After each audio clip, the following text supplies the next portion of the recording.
highly demonstrated knowledge and understanding of the theme. And we've tried to work with some defendants as well. Thanks for finding time to put it together and also be present to deliver the paper. For some of us that have not had the opportunity to have this slide share with you, I know for the professionals, the paper will be shared with you. So I will keep reading as I promise. I'm going to summarize the paper. And also, I will try to coordinate the discussion about the paper. So I'm trying to coordinate the comments here and the paper presenter. We discuss extensively on it. Then I will invite questions for the presenter and for the discussants from the floor. Because we are only against time, we are able to make the question and answers to be as brief as possible. And we'll, if somebody has your questions have been raised by someone, that well want to raise your hand. So that's how I intend to handle this. In terms of summary of the presentation, Prof has said to us as part of internal audit responsibility is fraud detection and prevention. So two things: fraud detection and prevention. It's also said that the key role of internal auditor is to provide management with objective analysis, recommendations, and information to help mitigate risks and improve operations. That's from this paper. And it's also said the scope of internal audit can vary depending on the organization size, the industry, and the specific risk that have been identified and used to audit. So, as part of value add to an organization, internal auditors serve as trusted advisors, and they offer insights that can lead to cost savings. I'm very sure that the management of universities will be happy about that.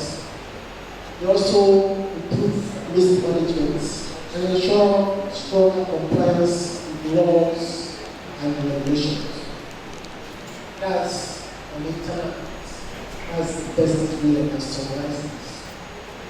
But forensic audits is actually a specialized area of audits based on the paper that is focused on investigating and examining financial information for use in legal proceedings. So that's why the difference. The scope is narrow, it's specialized, and the end game is that whatever evidence we are able to obtain and analyze should be suitable or should be admissible in the courts of law. Forensic audits combines accounting, auditing, and investigative skills to uncover and to document financial fraud and other financial fraud. In documenting, we actually get into reporting and how other reporting should be approached. And that is really very important, so that you also don't run into the risk of maybe being sued for what you did not intend. So findings of forensic auditors are typically used in court cases, making the role of forensic auditors both critical and legally sensitive. In his paper, he identified 4 scopes in forensic audit assignments, and these include planning investigation. Second one is collecting evidence. It's also identifying reporting And the fourth one is court procedure. We all know, and that's coming from me now, that forensic auditors are trained to be able to collect and analyze evidence for admissibility in the court of law. I will be coming back to the presenter to expand the scope to include analysis of the evidence, because the work of forensic auditor in terms of scope, assessment, planning and investigation, collecting the evidence, how you collect it matters, and the work there we analyze and how you analyze the evidence. Both can be combined, but they are actually different, collecting and analyzing. So we will talk more about this within the scope of the paper that's presented. Under the objective, scope, methodology, and outcome, the presenter did a comparison between internal audits and forensic audits. And using the next now, I want to use the next of the scope, make us to know that the scope of internal audit is broad, covering all aspects of organization operations, including financial reporting, compliance, and operational efficiency, while the scope of forensic audit is narrower and more focused, concentrating on specific area where fraud or financial misconduct is suspected. The paper discusses the role of internal audits in a university environment under risk management, financial management, compliance with regulation, and enhancing governance. The role of forensic auditors were highlighted under fraud detection and prevention, legal compliance and investigation, and above all, strengthening of internal controls. It is called emerging trends in internal forensic audits, and the roles technology is playing in shaping these disciplines. I must say that internal control, forensic audit, and discipline within the broader accounting profession.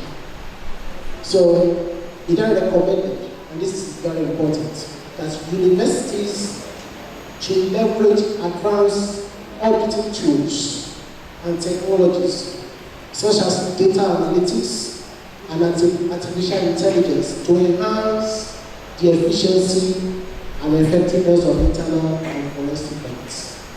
Here lies where the work is. How do we upskill our internal audit practitioners in the area of digital skills, so that we didn't make mention of the area of opening ledger and all that, and the fact that transactions now are involved. How then do we analyze to be able to get the relevant insights? How do we gather the evidence? So there lies technology, and I must say it's not cheap. It's actually very cost intensive. I think that is the summary of the paper. So while he was discussing, he has then he has steered some honest nest, and we try to discuss the concept of independence within the internal audit space. To me, I've said that yes, independence, internal audits, because of the way it has been set up, may not, when we say independence, we try to question. So maybe the question is, how do we enhance independence in internal audit function? What can we do? And in practice, what we always say to people is that the head who appoints internal auditor, for instance, the head of it, that also is very critical to enhancing independence. The second one is, how senior is the head of internal audit? The person must be senior enough to be able to be within the management pillar. So in civil service, a director, yes, maybe something even higher, so that you are operating at a level that you can question authority, and you can also question the people that just. What is also important, it is the remuneration. For you to function and to enhance independence, the remuneration must be at a level that is very competitive. They must be well remunerated. Because if they are not well remunerated, the tendency for them to compromise will be there. And this remuneration was very clear and must be transparent. People should know what exactly you should do to him or to the help of internal audit. And the reporting line should always be, in most cases, to the audit committee, which dotted reporting line to the head of the organization. Because there must be someone that is a bit far outside the management that you can report your findings to. The better reporting line to the management or head of management is because whatever your findings are and your recommendations, they will be the one that will implement this. So I think in practice, this is how we always recommend for us to enhance the independence of internal audit work. So we talked about reporting, and reporting for us now is becoming specialized skills.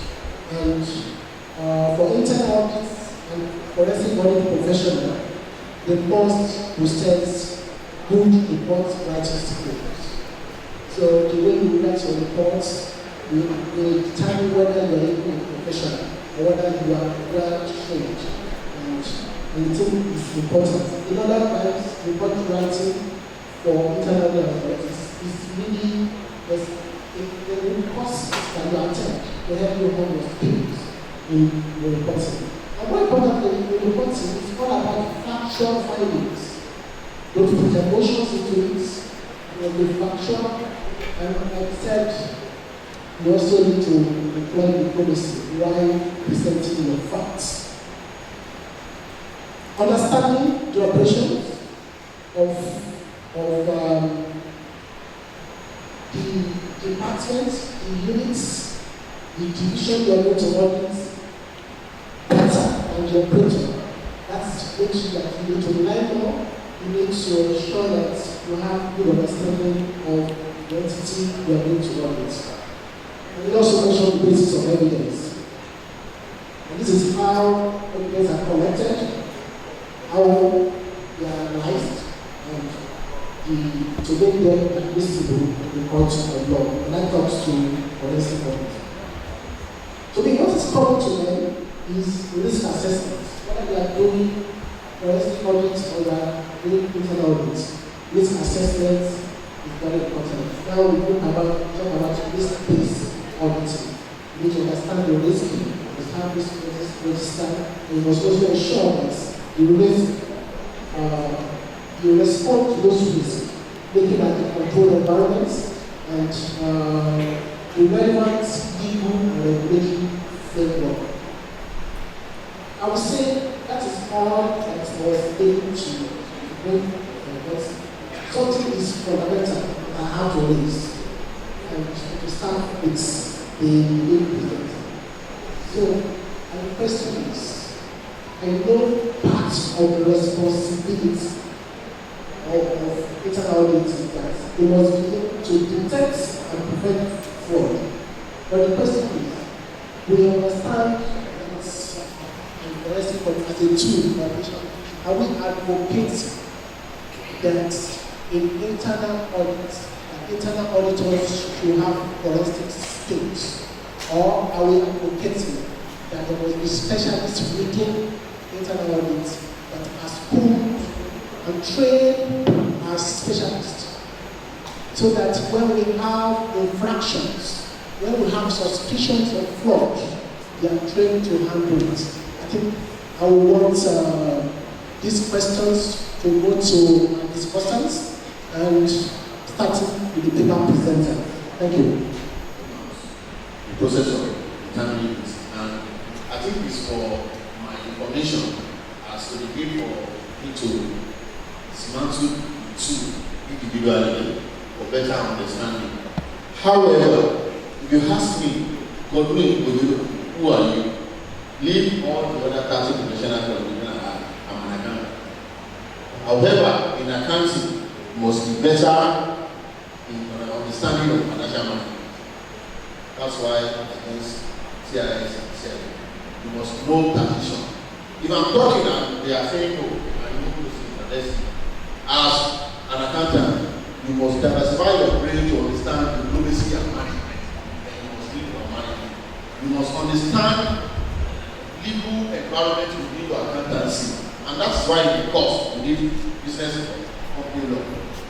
So if you chose to be internal control, internal, and you understand the internal audit, just like grandma understand why a baby of 2 days old is crying and you know what to do without studying medicine.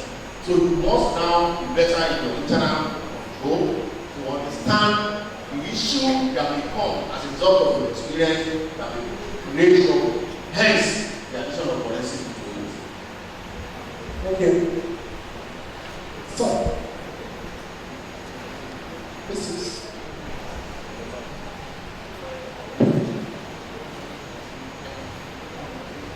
good afternoon, everyone. I can say I'm the happiest person in this world today because I am the chairperson of committee of head of the internal audit for Nigeria. And we've been advocating for things like this among us. So I want to appreciate the Vice Chancellor for giving us the opportunity, that is the Director of Internal Audit of Naswell, the opportunity to do something like this. And I want to also thank the Director of Internal Audit for the initiative and the creativity. Having said that, when we look at internal audit, when we look at the definition of internal audit by IIU, which is also the discipline, we say it's an independent, assurance, and consulting service designed to add value to the operation and improve the operation of the organization. We add value to prevent and detect fraud. It's part of our job. We enhance efficiency.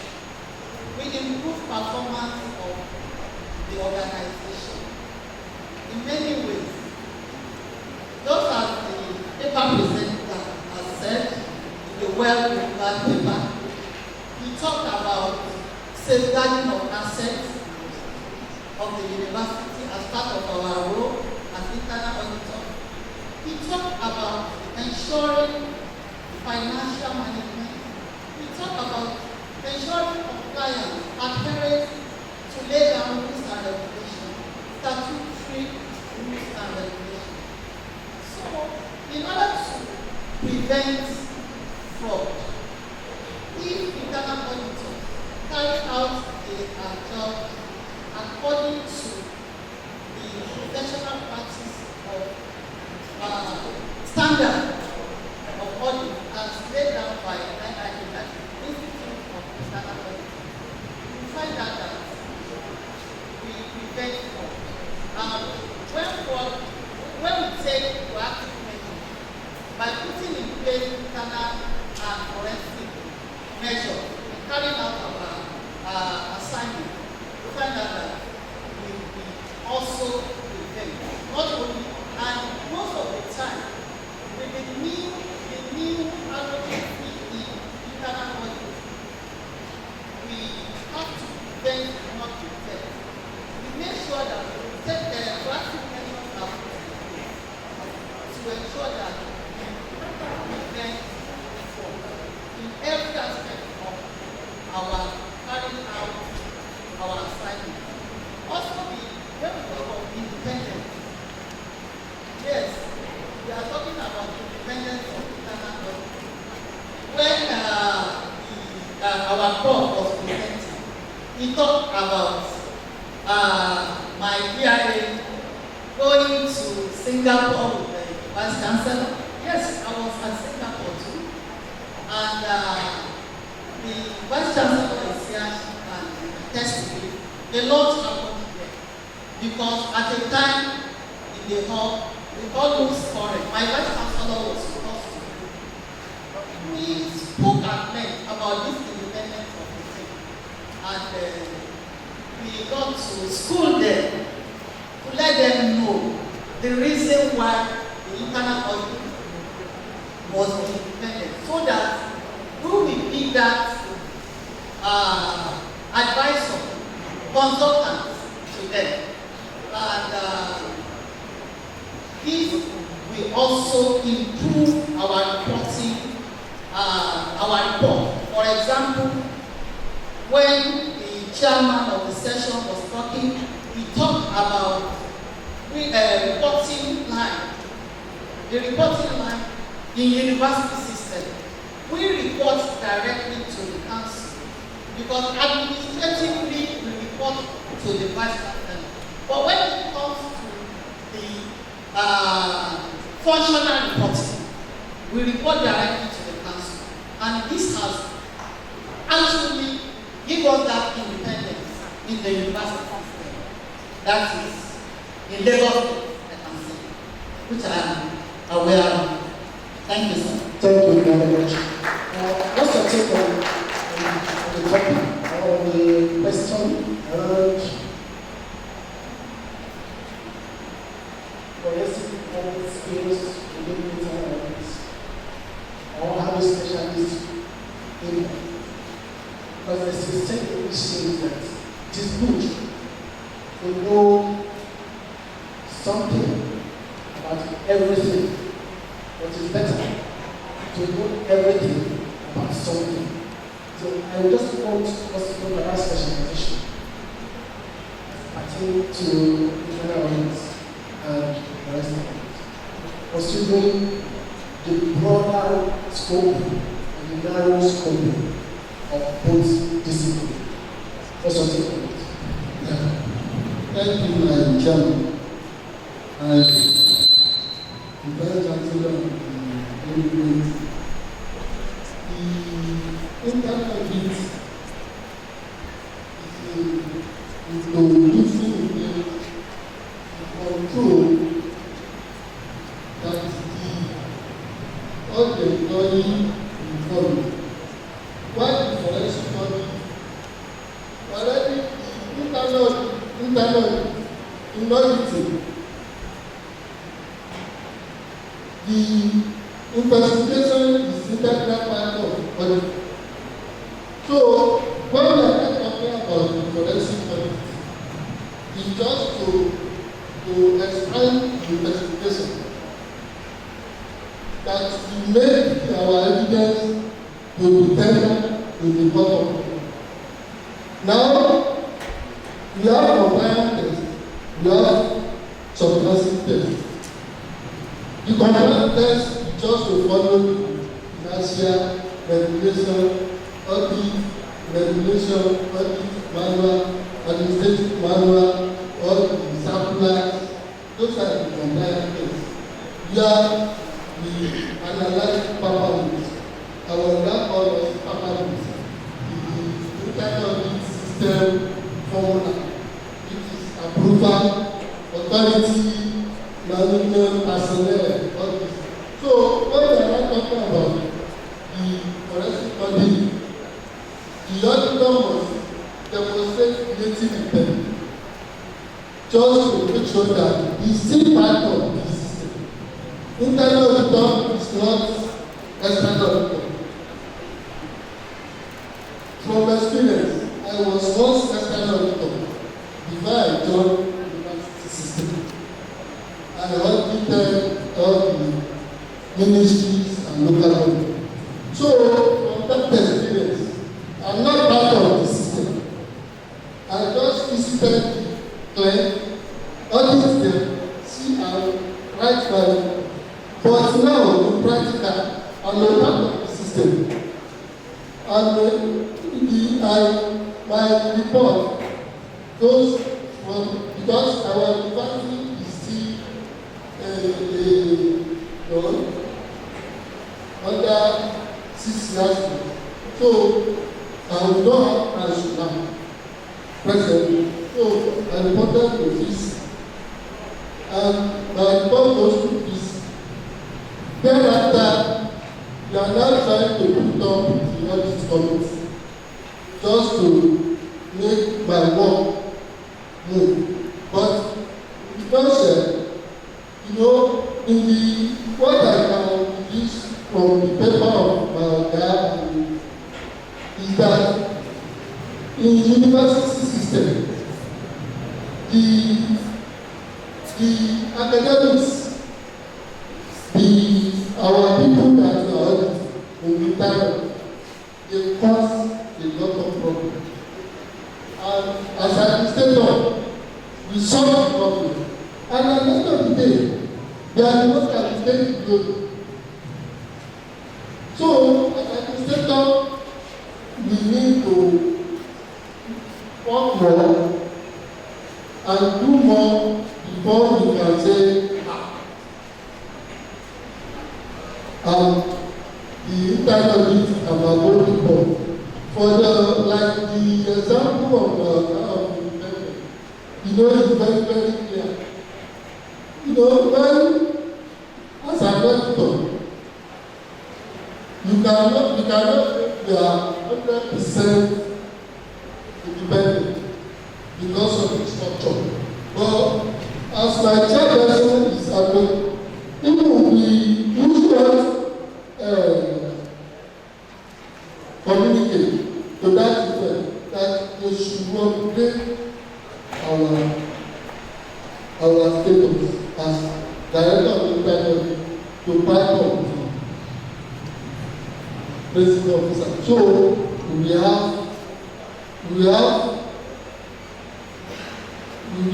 element of independence, but when they see us as part of them, they will know that we are. So thank you very much, Mr. Nekolo. What else highlights that inherent in the role and responsibility of internal auditors lies in investigation. And investigation most times, indeed when we have suspicion in transaction or suspicion, whether suspicion of fraud. And because we don't think that the most essential that we need large training for you to be able to apply, execute, and report in line with forensic practices. So I think that's good. And we also try to talk about the issue of enhancing independence. This is you want to talk about that? I want to just add to what I said concerning the issue of forensic audit in university. If you look at our job as internal auditors of university, we find out that the audits we carry out on a daily basis is forensic in nature, in the sense that there's no, we don't do any work without evidence.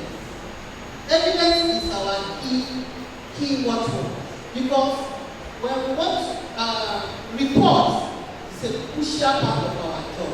We write report every day, and by the time we are writing our report, we must attach evidence. So we can say that forensic audit is an integral part of audit assignment in universities.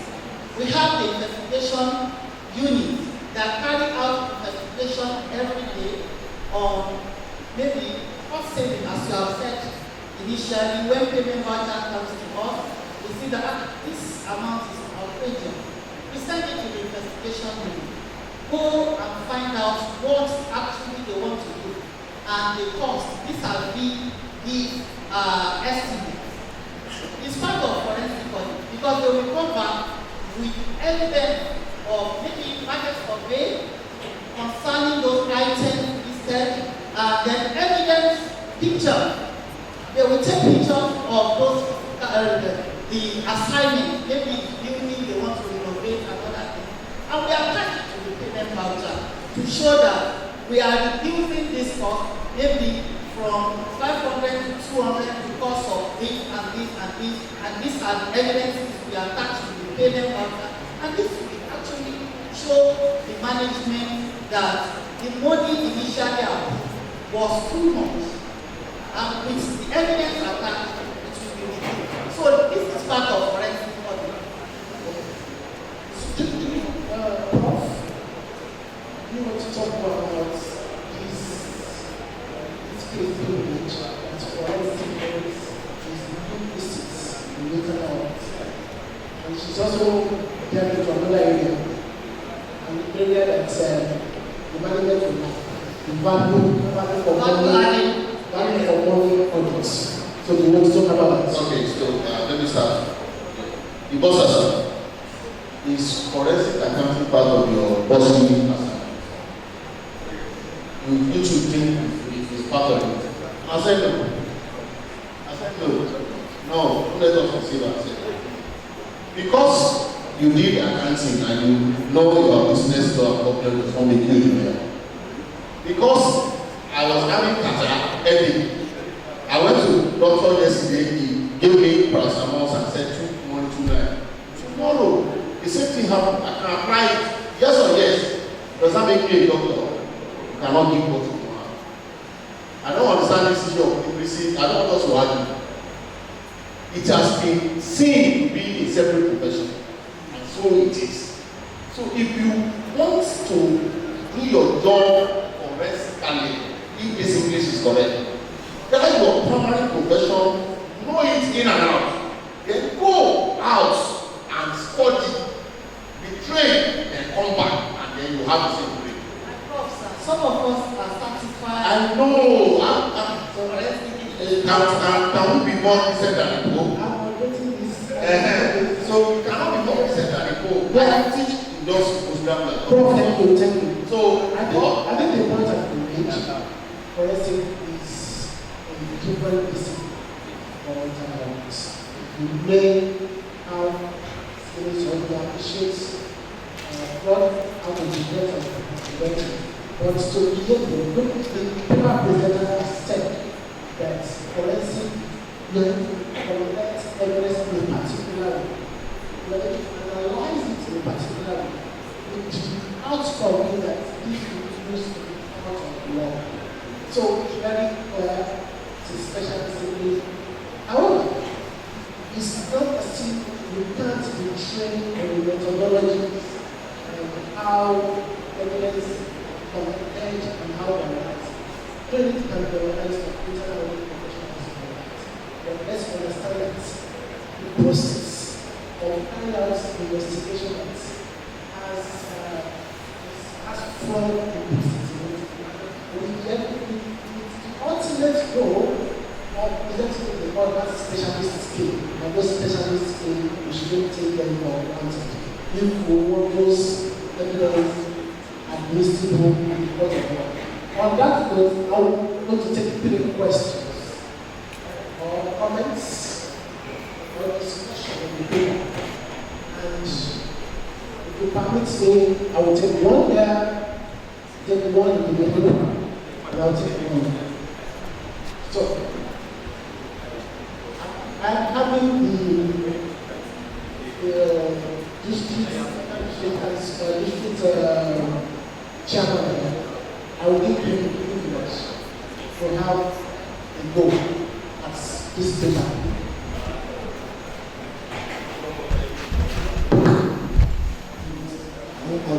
Because we are going to be beyond theoretical presentation. And it's my able chairman of the session. Thank you very much for a beautiful summary. And in this comment too, we appreciate your elucidation. However, mine is more like a comment. Because more often than not, there has always been an issue about integrity, independence, and now we're having progress. The issue here is, can auditor be independent? an internal audit can be independent without compromising its integrity. Well, as much as the paper presenter has tried to put some light, the fact remains that as a social organization, as a human system, it has to be interact. And this is where the last part of the presenter's representation about stakeholders engagement is very key. Because I was once in a similar quandary where I had to query my order and there was backlash. Obviously, because the top management does not appreciate the position of internal auditor as an advisor, as a consultant. And because of this, more often than not, there's always that difference in opinion perspective. And more often than not, it always lead to clashes. But to avoid these clashes, I will concur with the presenter that perhaps we should now engage the stakeholders, especially the top management, whose our employees will affect most, to let them realize that we are not insulting them. We are only doing our due diligence. And in doing our due diligence, it's an attempt to add value to the system. Which means, once in a while, we may step on toes. That does not mean that I don't like the face of the PC or the director of works. But because if I was doing my job the way he's doing his own thing, then somehow there will be some crossroads which will have to be solved. And lastly, on the issue of forensic, I won't dwell much on this because the professor has cleared the line. But in all honesty, I want to hold the line of the chairman of the session who said we should advocate for either employing a forensic accountant in the audit for specialization, or we upscale the skills of the internal auditor to meet all these challenges.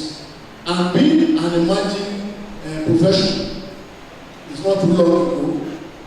I think it's high time to save cost.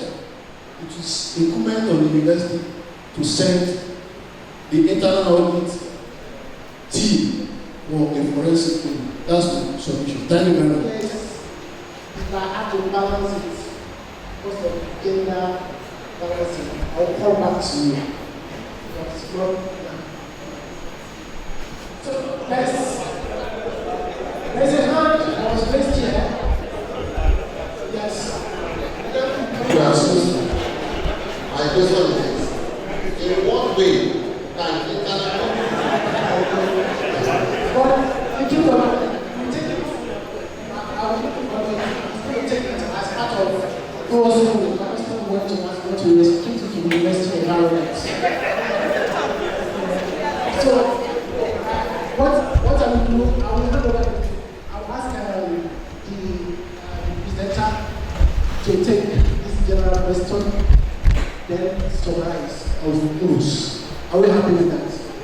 Thank you. Okay, thank you, my chairman, and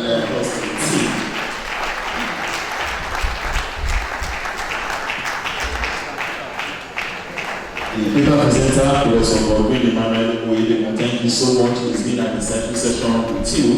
The chairman and the moderator of the session, Mr. Kiyemi Ashade, thank you so much. The discussants, Mr. Adebisi Musbao, Mrs. Margaret Ogunkoya. While the session was ongoing, the clerk, Lagos House of Assembly, with the Director of Audit and Director of Accounts of the House of Assembly one team, please.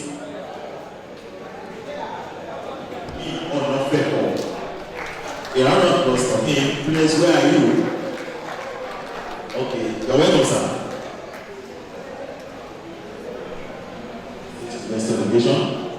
She is the Director, Minister of Tertiary Education, Mrs. Idowu Olakeju. You're welcome, ma'am. Please, a round of applause to her. She's a company of Mr. Shikori Adetokundo, Planning Officer of that ministry, Mr. Odunfawa Seal, Auditor of that ministry. Okay, thank you. Those are those from the Ministry of Tertiary Education. We also have the representative of the Commissioner for Chieftaincy Affairs and Rural Development, Honorable Bolaji Kalodoro Otigiri, is here represented by Fiona Ojo Esquire, is the Senior Special Assistant on Research, Documentation and Strategy to the Commissioner. There are applause for him. We have in our midst Dr. Okay. Mr. Kunle Ojulami, representative of ASUBOSA. Okay. Engineer Taiwo Muyiwa, Director of Engineering Services in ASEPA. Where are you? Not here. Mr. Idori Saburi, Chairman, Anna Ikeja Branch. Okay, you're welcome. Please round of applause for him. We also have Mrs. Aru Olutoyi, the Social Secretary, Anna Ikeja Branch. You're welcome to that. Mr. Marcus Adam, Area Officer Economic to SCDA. Please just now have Mr. Kapo, Director of Procurement, Lagos State Ministry of Justice. Mr. Olor Kumitude, SLG to Ojo Local Government, Chairman. Mr. Musa Sikiru, Representation Officer, STO, and also Ms. Bakari Barakat, Office of the Auditor General. Mr. Ojulani Adekule, Mr. Abraham Abdurashid, Leader Adron Team.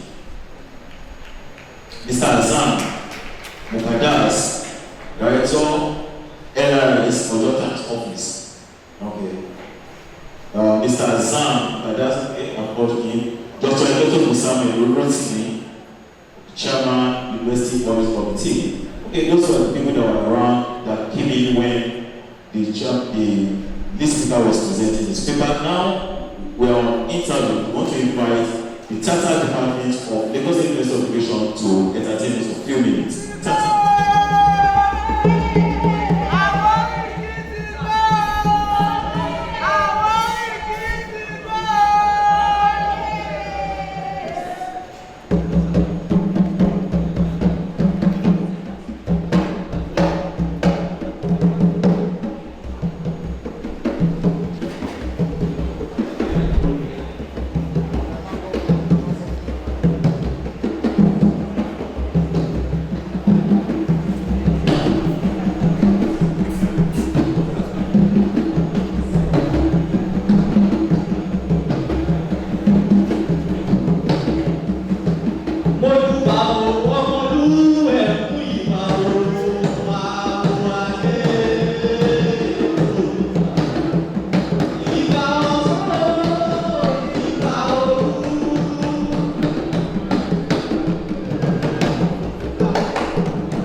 threat of lasso. Lasso, we are hospitable. We are well some gifts to be presented to the court. Those that handle the court session, the paper presenter, the moderator, and the discussants. And that will be handled by the Vice Chancellor, Professor Lafiaji. Will be having plans for Professor Robin Emmanuel Oyedokun and Shambo. Okay, the Shambo first, okay, Mr. Akiyemi Ashade. Mr. Akiyemi Ashade, as the chairman of the session for today's event, which is the maiden edition of the annual summit of the Directorate, dated 16th day of October 2024. Congratulations, sir.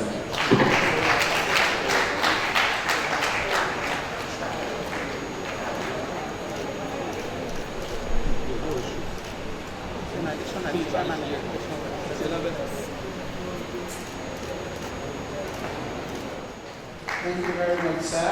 We really enjoyed your presentation. Though you said we will not invite you after your presentation, but I tell you, if there is need for us to invite you again, we will invite you over again. This award of recognition is presented to you, Professor Godwin Oyedokun, as the keynote presenter of today's event at the maiden edition of the summit, dated 16th October 2024. Congratulations, sir. Not be very well. It's presented to you, Mr. DBC Musbao Adekunle, as one of the discussants for the maiden edition of the annual summit of the Directorate today, 16th day of October 2024. Congratulations, sir.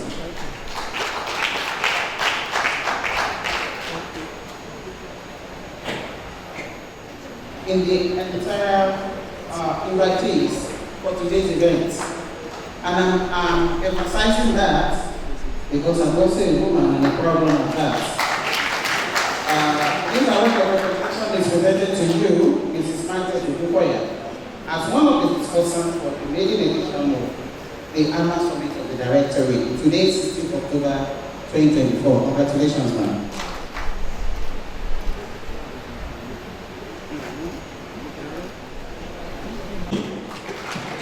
Your to deliver a warning message.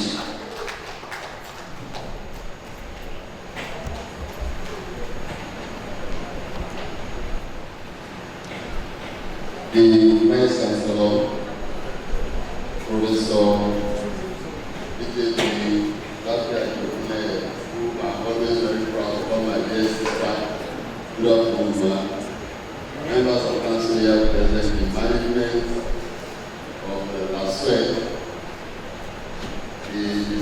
the discussants, distinguished ladies and gentlemen, please permit me to rest on the existing protocol.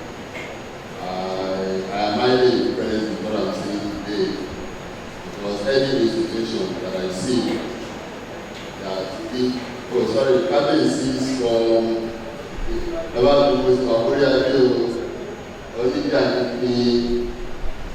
Odiba, Ọba Alisayin, Odiba, Emma Bilo, Mr. Korea Bill.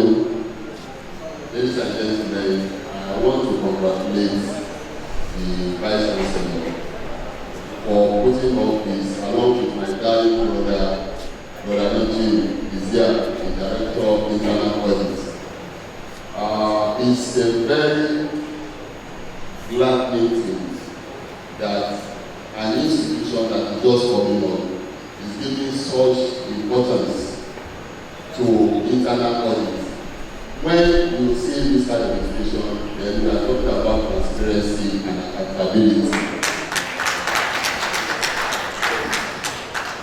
And for sure, if the kind of predominance is given to internal audit and accounting in an institution, you can only, because when I was working in, for an institution in our client that is just starting on, as long as I have, I'm the one that signed the law that created this institution and provided it from college to our university. And how long ago is that? Yet, when I was asking Brother Isaac, I said, you even admitted, like for the past 3 years now, I guess, that is fantastic. You see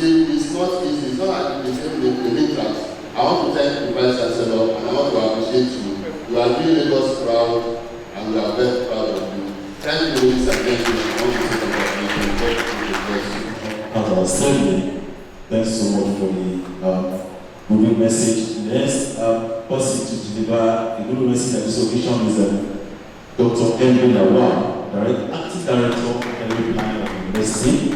Please round of applause for him. Dr. Edwin Awal is an Assistant Professor of Sociological Sciences. This is part of him as he mounts the stage. I want to quickly recognize the Vice Chancellor of this global university, in person of Professor David Lafayette, the management team, talking of the Deputy Vice Chancellor, the two Deputy Vice Chancellors, the Bursar, the Registrar, and the University Librarian. I also want to thank the presenter, Professor David, and the discussants, as well as the chairman. The Director of the Audit asked me to deliver a good message, and I asked myself, Director of Academic Planning and Audit, what is the relationship?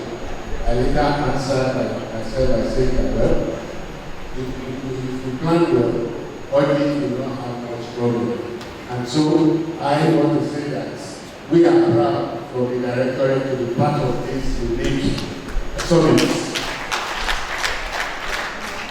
Not because of anything, it's because of the role which auditing plays in the life of any administration. And I also want to say that as auditors, we are expected to play a very key role in auditing and enhancing efficiency in the university system. And that's why we're all here. From what I've learned today, we will not agree with me that auditing is very essential. So as auditors, we will need to identify what is important for us to do to ensure that we promote operational excellence. Well, the issue of cyber security is my concern in this good university. And why am I saying this? I'm saying it because we need to meticulously evaluate what we do as auditors, especially now that cyber crime is becoming the order of the day among our youths. Just yesterday, we learned a lot of banks shut down their system in an attempt to update and upgrade because of who are trying to hack their system. So we should therefore see cybersecurity not just as an IT issue, but as something that we should give institutional priority in such a way that if we do it effectively, it will eliminate our vulnerabilities and then help us to try as much as possible to adopt comprehensive strategies that we can use to improve the way we relate with our system, within our system, so that we can uphold integrity. And by integrating forensic audits into it, we have learned that the framework is going to help us to promote some resilience and also ensure that things move well within the university system. So I want to use this video to urge all of us to embrace the outcome of this summit. Not for everything. Let's extract the best practices that have been emphasized today, so that we can all navigate the complexities of modern threats in ICT and then emerge as a group of professionals that are seen as being well and helping the system to move ahead. Unfortunately, you need to be committed, and then once you are committed, we'll be talking about effective university administration, the university administration. For the director of Audit, I want to say well done, because this is unique. It's happening here for the first time, and can happen well. So thank you very much. Thank you very much, sir. Cybersecurity, a global solution to modern threats in ICT. The chairman and the person that was going to moderate that session is Professor Mohamed A. Maidoma. The presenter is Professor Akombibo Moses Adebowale. Please, a round of applause for him.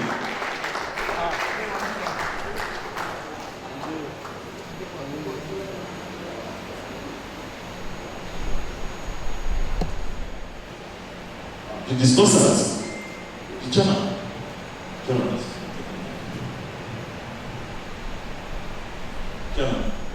Members of the administration, other invited guests, members of internal audit department, ladies and gentlemen. I am going to do a simple job, and that is to chair this function. And I know we are going to be between us and your lunch, so we are going to make it the shortest that it can be. And I will discuss with the presenter, try to see if we can deliver within 10 minutes. I will also give the discussant only 5 minutes, so that at the end of the day, we give maximum 45 minutes. It should be through with these presentations. And I say this with all sense of responsibility. I'm a student of a professor that says anything worth saying can be written on the back of a postage stamp. All the other grammar, all the other issues, if you cannot reduce it to something that can be written on the back of a postage stamp, it is not worth saying. So that is why I believe the presenter and the discussants can still make all the things that can be presented within the little time. And I will give an example that these cybersecurity matters that we are going to discuss has 11 major issues that you will hear from the presenter. The first is about data breaches. The second is about malware and ransoms. The third is about phishing attacks. The fourth is about weak passwords and authentication. The fifth is about insider threats. The sixth is about outdated software and systems.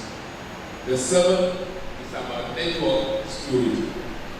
The eighth is about Internet of Things. The ninth is about compliance and regulations. The 10th is about lack of awareness and training. And the last is about, the 11th is about cloud security risk. The 12th is about supply chain risk. The 13th is about skills gap.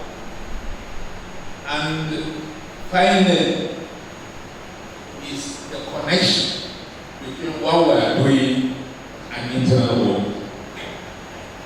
You have had the issues raised by the first paper.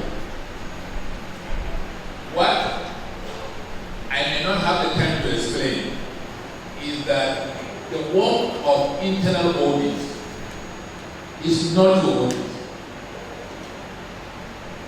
The work of internal audit is to establish internal control. But people argue that for internal control is also part of audit. All that they are expected to do is to ensure that the processes are in order. They are not to give an opinion. All they are expected to do, they are to make recommendations as how best to safeguard the assets. They are not to catch anybody. All that they are expected to do is to prevent the occurrence of any malfunction in the system. So because they are called internal auditors, it does not make them those that are going to do review of books and give opinion. I think that is where we are getting the issues of whether they should be independent or they should not be independent. The internal auditor is not expected to be independent. That is why it is internal.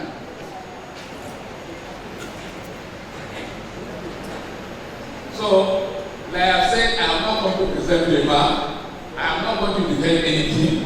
What I'm just saying, the connection between internal audit and cybersecurity issues are that we must make protection of those things that happen within the system. And with that, I want to invite the presenter. Though I am told that I'm supposed to also invite the discussants.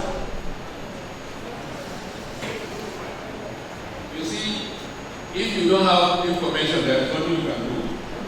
I don't have the names of the discussants. I don't have the pictures. I thought the MC would just let me, so I invited all of us.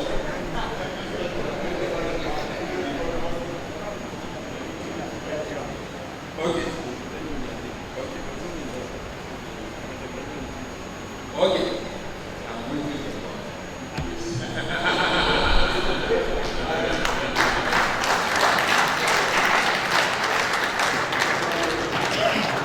You see, it is better to give to somebody why he does not have that, to remove from him why he has. So, Mr. Oni, I ought to be, you know, I am in a position to appoint a professor. I didn't even want myself for the past 21 years.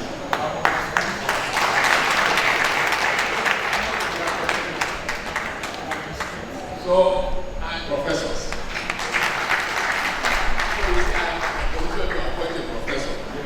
But that is not the issue. As a vice chancellor,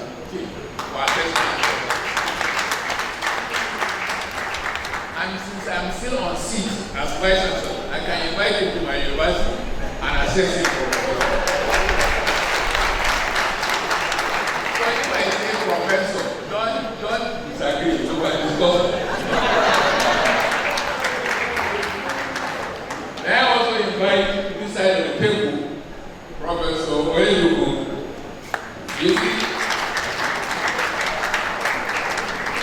he has provocation. He has not able to provoke me to talk. And you can see that I have deliberately avoided all the things he wanted me to do. And I'm sure you will agree that me, before I hand over to the presenter, say this. That in all that we are going to talk about, it is significant that we are objective. It is significant that you know your onion. It is significant that you have elements and evidence. It is significant they are coming from non-documents that deep into everything. You must also operate within the ambit of the discussion. The second point, you must have the knowledge of the things you are going to say. The K in order to. Mr. Chairman, you must update us. Don't give us old issues about cyber security. That is the U in. Let us know the networks that are within the cyber security domain. Thank you very much. Vice Chancellor of the Lagos State University of Education, Professor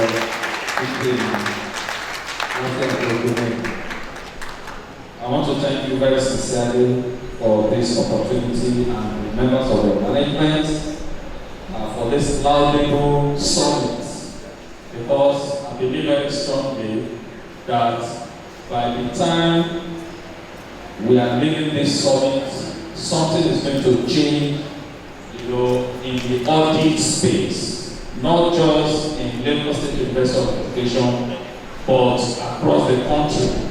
So thank you very much. I recognize our abilities that were with us at the beginning, who have left now, the Oniba, Olonto, and Onija of Janaki. We recognize them. I recognize the chairman and all other eminent people at this summit today. Let me just lean on the existing protocol. The lot of things have been said, and I think that makes my job easier. Now, the chairman of the session also has made it much more easier by giving it just 10 minutes. Now, let me just bring to the fore some of the realities when we are talking about cyber security, a global solution to modern threats in ICT. I'm going to first draw our attention to a report of a Pakistani IT firm, TUSEC, some few years ago, that reported that several universities in Nigeria are very, very vulnerable. And they just did a small trial and were able to uncover 256,370 student record on ABU's website. Of course, you know that they cannot have 256 students at a point in time. Apparently, they are students from several years. Also in Mount Kenya University, they also uncovered 211,373 students, both past and present records. And some of these records involve the email addresses and the passwords of those students that were stored in plain text, not encrypted. So that explains the reason why this discussion is a very critical one. Now let me come a little bit home. In Lagos State University, around 2005, 2006, we started digitalization in 2005, and I was very active in that system. But little did we know, after a few years we started it, that a virus entered into our system named Relia Odinga. That was the name of one of the presidents of Africa. And yes, Kenya. And we lived with this virus for several years without knowing it was operating. And what was it? We had capacity antivirus, but it didn't detect it. And what was this virus doing? Each time you press Ctrl+C, it will revert the file you are working on several months backwards. You know, for you to understand what I'm saying, you have a document that you have saved January 2024. You worked on it and saved it February, March, like that. So you are working on the document on October 16, 2024.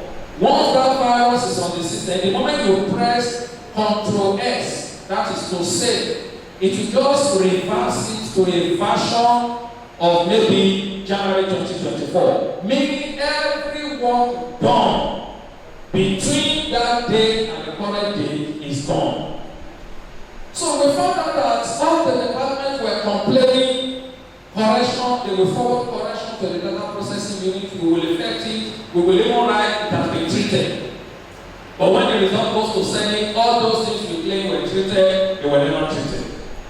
Now, you can imagine if that should enter into, it was life of students that was being played with, but imagine the catastrophic effect if it should enter into bursary system.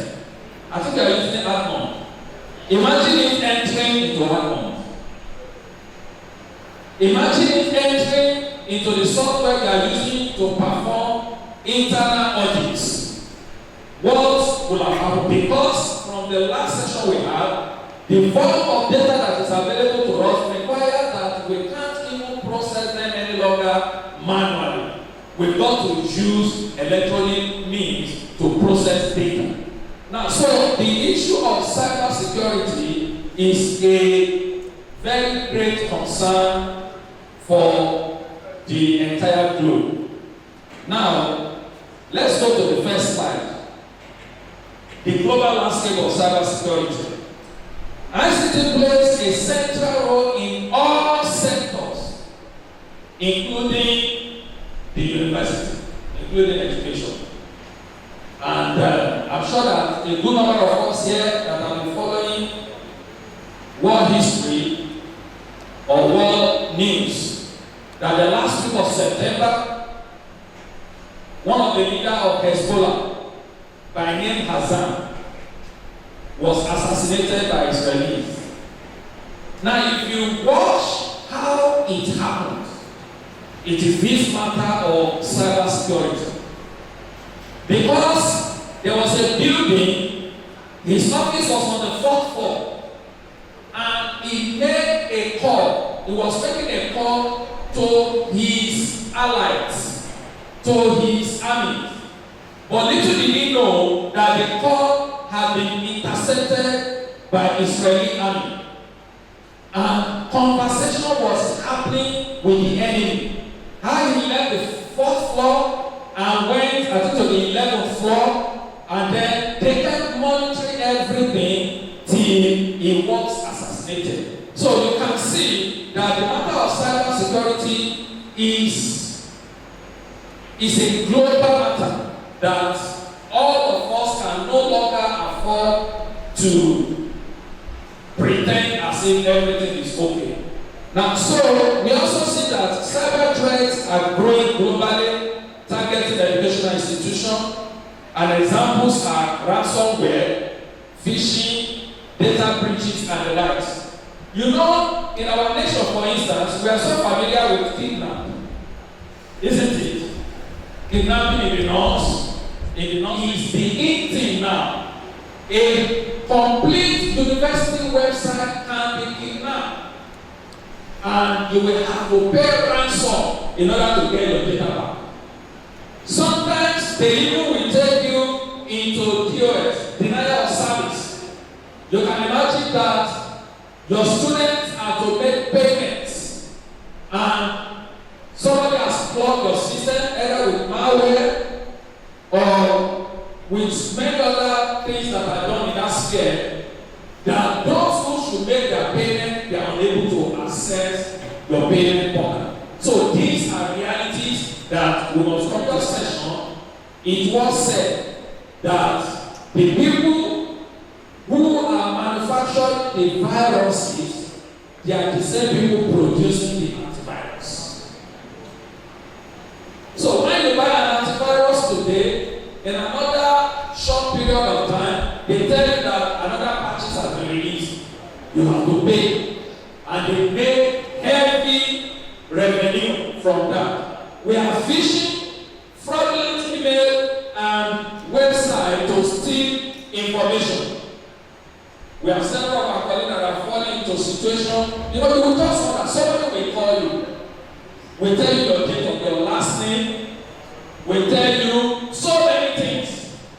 And for many people that are not aware of cybersecurity issues, you divulge your information and then your account is empty. We also have social engineering, tricks to gain access. We will know that even when we are checking that the website we are visiting should be secure, HTTPS. Cyber scammers have gone ahead to even make some adjustment in the URL of some of the websites. You can imagine if you are going to gtbank.com, that is their normal website, isn't it? gtbank.com. Then they claim your gtbank.com is the way human beings right aid themselves. But there is another A character, the one that is usually in the the A to that, which means whatever you are doing is not going to GDP, it's going to people who created that domain. I've talked about denial of service attack, overloading system. Now, cyber security is global response. Combating cyber threat requires international collaboration and multi-layered defense strategy and involving measures. Global cooperation, I want to take those together. Managing security in the US, one knew that the attack was going to happen but did not communicate with the other. And imagine all the lives that were lost on September 11, 2001. Now let's go. My time is running. Cyber security in university administration. We have many open networks. We are cloud dependent. We don't even have power. If we want to deploy onshore solution, we lack power, we lack internet, we lack security. So we don't have a choice than to depend on cloud solution, hosting in different places. And we have to rely on the security that is put in place by those that are hosting our data. What about protection of intellectual property, research and student data, which is very key? You know, when people are able to access our database, our data, they can steal things that belong to us that are very particular to us and use it for some other things. Importance of cyber security in university, it protects sensitive data, student record, research findings, and financial data. We got to know some times ago that there are a lot of organizations in India that when you send your article for review, they send it back to you as rejected. But within a couple of weeks, that same article has already been published. So these are issues of theft of knowledge. We also have to ensure operational continuity during cyber attacks. So the matter we are discussing is a thing that must continue. We can never over-invest in cyber security controls in our university. I was in Kenya in November, and we came to a realization in the course of our conversation that currently we are spending so much on chief security officer. Is that not so? Without knowing that where we are now, and visible, I know you are paying good attention. We now need chief information security officers that need to continue to secure. You know the job of your CSO is to secure life and properties. But what about your information? What about your website? What about your financial information, your student record? We now need chief information security officers. And let me quickly also mention at that junction that even as we are talking about audits, we invest so much in internal audits. And now I'm aware that auditors are trained to detect, inconsistency in records, in data. That's what they are trained to do. Obviously, you are welcome, sir. So they are trained to discover inconsistency. I'll give a proposal for a contract, and he was writing, but unfortunately, I was so rather now. Unfortunately, he was sharing of what he started, and another person said, "Okay, let me help you continue." So the other contractor that they are sharing the same facility helped in completing the write-up of the performance invoice and submitted it. Now, by the time external auditor came, they found out that the performance invoice of contractor A and the performance invoice of contractor B had same writing, same biro. How did it happen? And by virtue of their training, that is an inconsistency. It's not possible that two two contractors will submit the same performance invoice with the same handwriting and with the same pen. So it was queried. But by the time they called the contractors, this that I'm saying was found out. But you also know that in the information and database management, we also need information auditors. Because if we do not know the consistency of our data, we will not be able to know when attack is going to happen to the system. So for instance, the way auditors are trained to recognize inconsistency in data, the people in the information management system also are trained to recognize that no, this should not be like this. Something must have happened. And with that, they will be able to nip it in the bud. Now, cybersecurity best practices for university, risk management, there must be regular checks for vulnerability, which is what I just talked about, by putting in place auditors, information auditor, not just internal auditor. There should be information auditors in our system to help us audit, continually check our information system to ensure that it is not compromised. There must be network security like firewalls, secure configurations and the likes, endpoint security, antivirus, encryption, patch management. We can never overspend on them. And then user awareness. Our people must also be aware that cybersecurity issue is in place and they must safeguard it. Internal audit, we must ensure efficiency. Key objective of internal audit, which has been taken in the previous session, risk management, compliance monitoring, process improvement, financial oversight, and the likes. And then we must ensure security control and compliance with data protection laws, regular review, prevent breaches, and ensure security standards. There must be synergy between internal and forensic audit, and then there is an intersection between cybersecurity and forensic audit. Incident response, which I mentioned earlier, is very, very key. So cybersecurity handles real-time breaches, forensic audit, investigate rules, causes. While digital forensic will gather evidences for legal and regulatory purpose, which our former presenter dealt with.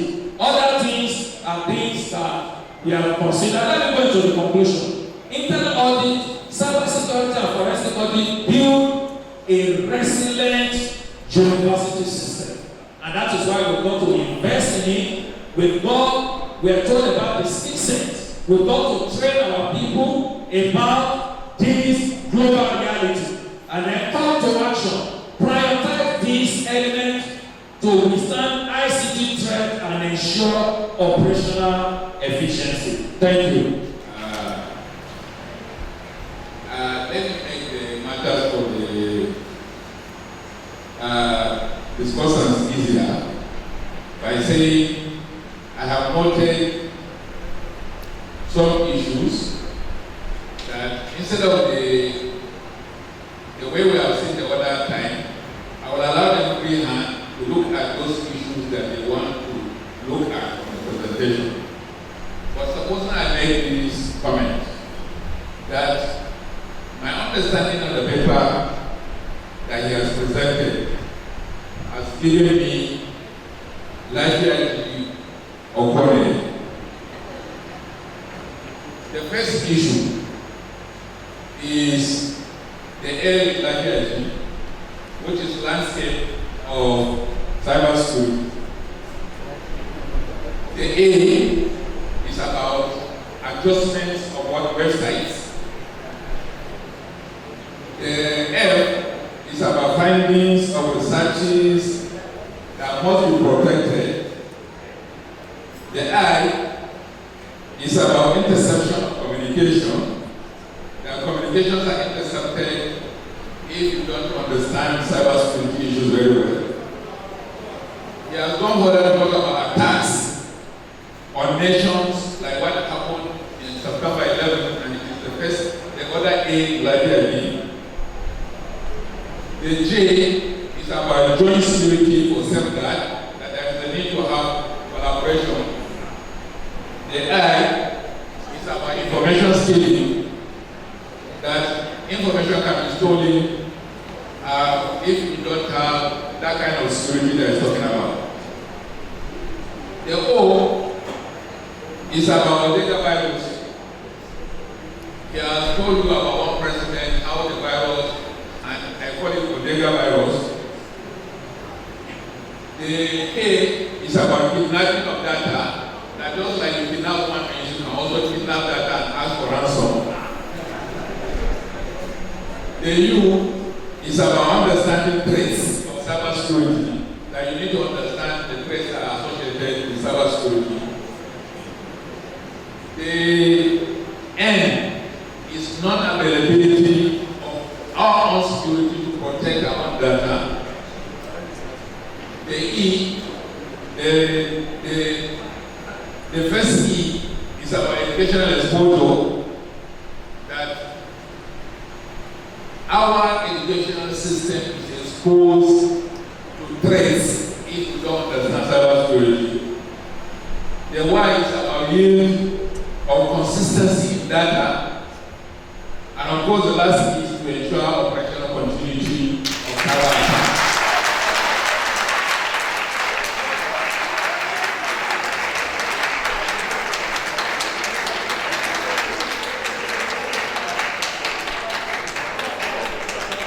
I just claimed that is what you said. I just mentioned what you said. So I now open discussion by asking Saoni to also make his own contribution to this discussion. Thank you very much. Thank you, sir. Chairman, sir, if I go beyond 5 minutes, just credit to you with the extra and then Professor Windo. Right, because I'm an insider. When I say I'm an insider, I'm closer to the university in terms of the operation. And I want to touch on so many things quickly.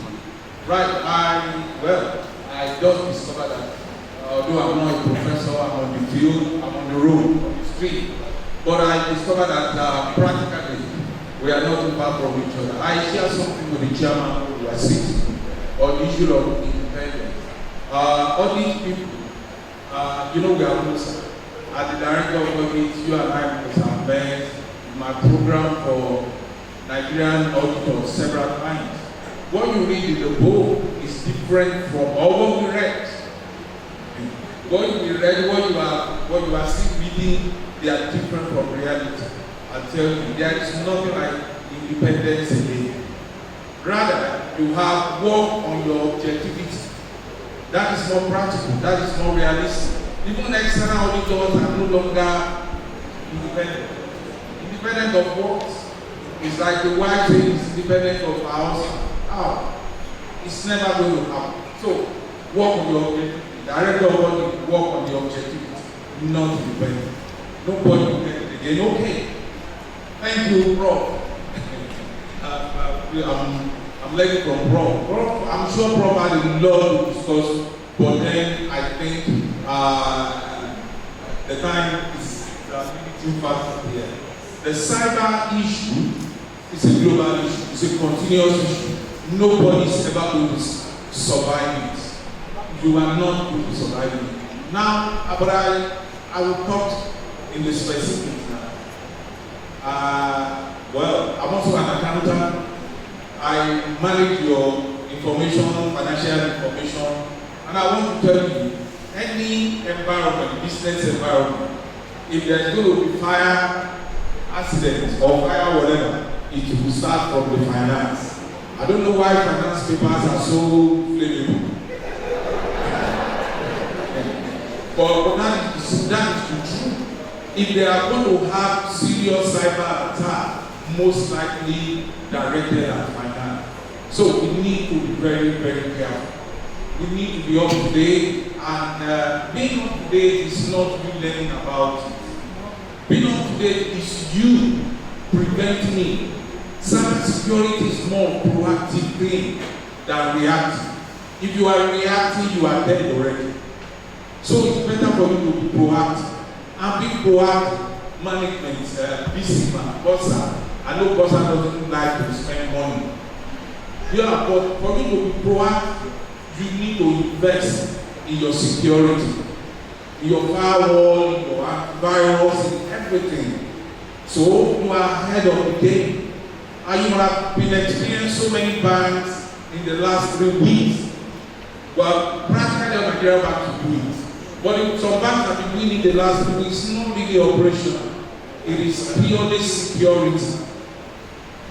But yeah, they try to enhance their operations with it. But it is purely security. Because they cannot wait after capitalization and their system is exposed. So here we have to be on ground as much as possible. You are going to spend money, you are going to invest, you are going to be ahead of the game, and that is it. Your financial record can be compromised at any time. Keep learning, we keep training ourselves. And then one thing I will add seriously to the audit team is that there is also what we call cyber audits. You will need to help the university to carry out what is called cyber audit. And cyber audit is a proactive audit. You need to be ahead of the game. But how do you carry out cyber audit when you don't even have knowledge of cyber security, cyber risk? So maybe this is another area we need to go into. People you know, you might need to get yourself updated with cyber information, cyber security, or cyber risk, so that you can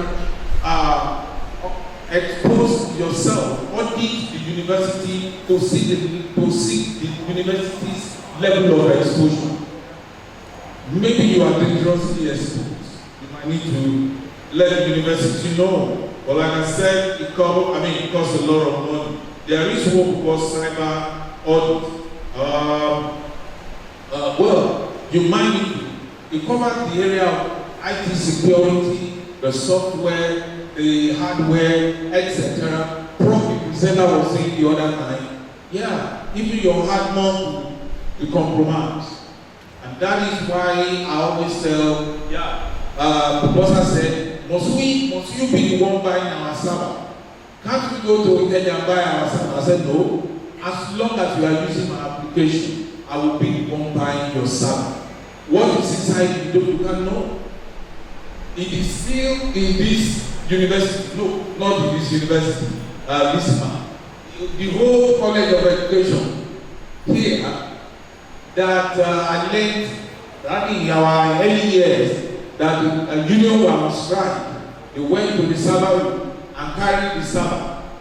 Till today, you didn't see that machine. So there must be lessons on backup, security, including cloud backup, because these are financial information. If anything should happen to your data today, I am so sure Bossa cannot recover. Even the last 1 year, not to talk of 4 or 5 years. So you must invest in backup, including backup, like cloud backup. I was also expecting to see the university ICT people here today to be part of us.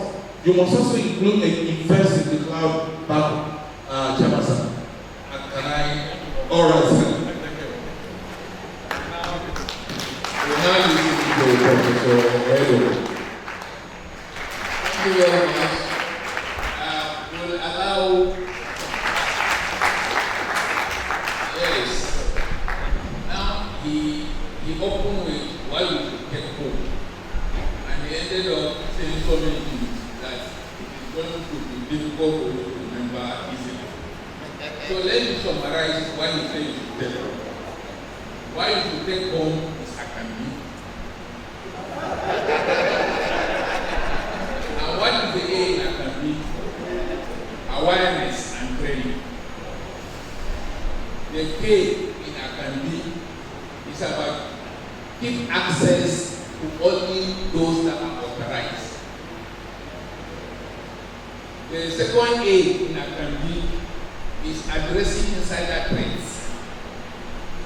Make sure that the staff are enjoying. Make sure that nobody is going to, because he has the opportunity to do something fishy, he's going to do it if you want address insider threats. Address insider threats. The N is academy, is network security. You must establish network security.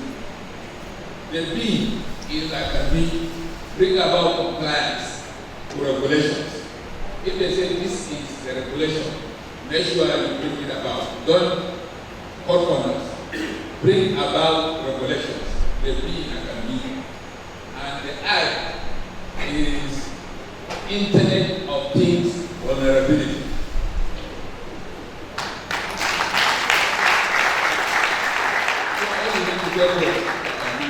I thank you most sincerely for giving us this opportunity to make you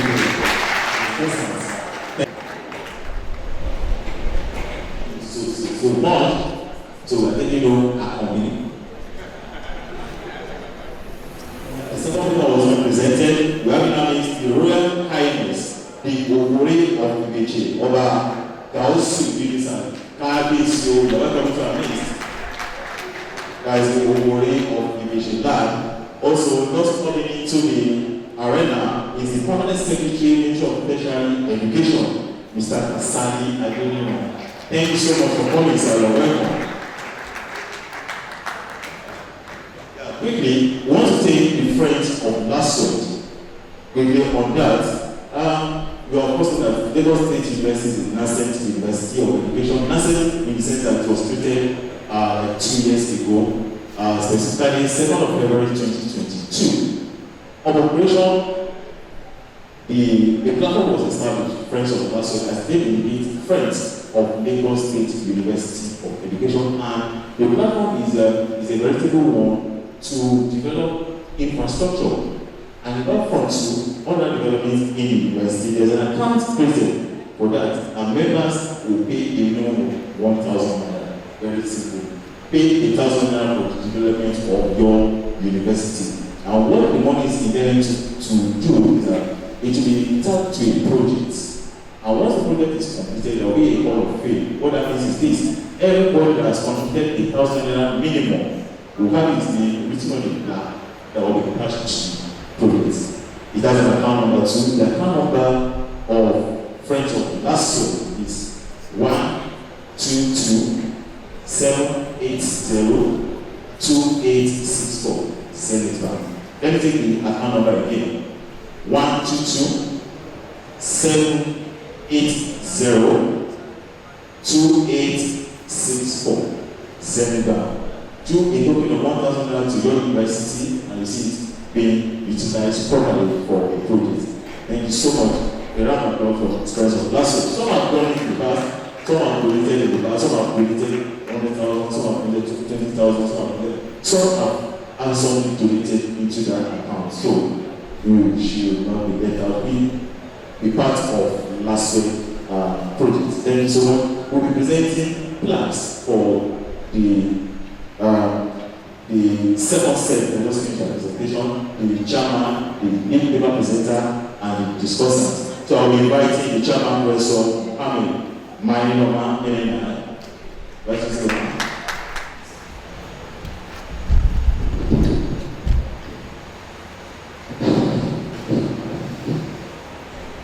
Let me officially greet the Vice Chancellor of this university. Madam, good afternoon. I'm really sorry for coming to this our meeting. I equally greet the principal officers I'm here sitting and our students here. Good afternoon.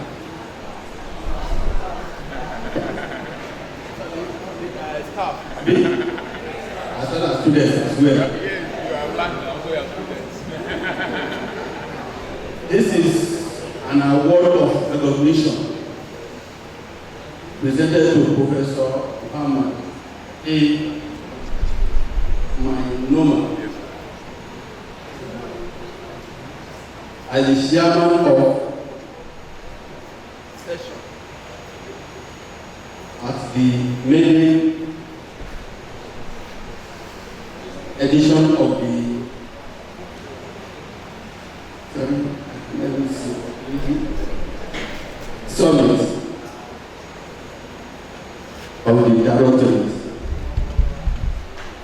Congratulations. That's my vision.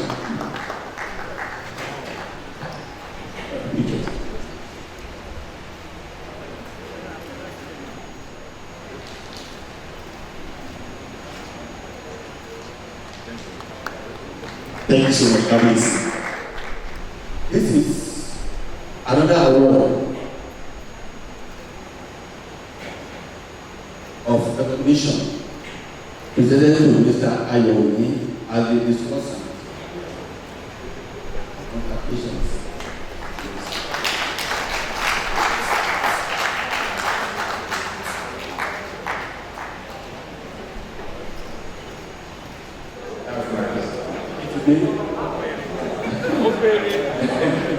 Thank you very much. On behalf of the Lagos State University of Education, specifically the Directorate of Internal Audit of the first professional university of education in Lagos State, I want to give you this. I have the honor and privilege this afternoon to present to you this award of recognition. That's as the keynote speaker at the maiden edition of the annual summit of the Directorate. Thank you. Thank you so much.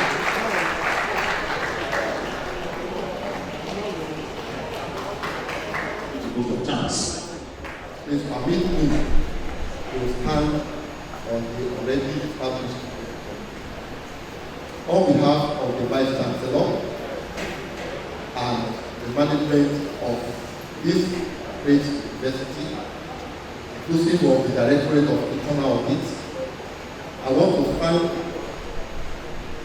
most especially our guests, starting from the traditional rulers, the Oniba, the Oloto, and the Onijaniki that have left, and also our royal father that came with us now, the Ogori of Ibishi.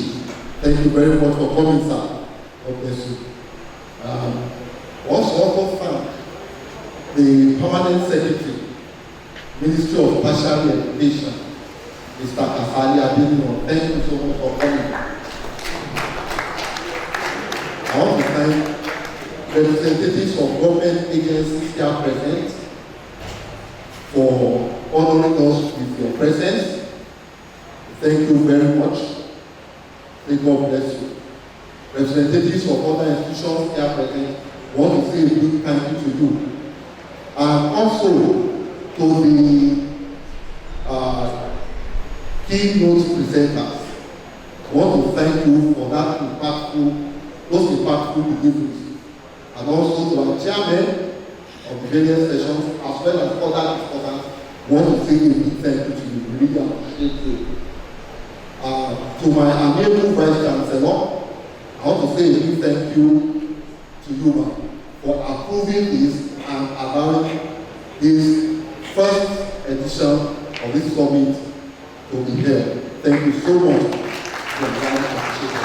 I want to thank members of management too for coming. Thank you. In spite of your busy schedule, being here, I want to thank you. And also want to appreciate and also congratulate the Directorate of Internal Audit for this week. It's the first of its kind, and I pray that it will continue to happen like that. You are highly appreciated. And for everyone who mentioned, I want to say a big thank you to you all those ones that have worked behind the scene to ensure the success of this summit. I want to say a big thank you to you. God bless you. Wish each and every one of us Johnny Mercy back to the day of education. Thank you very much.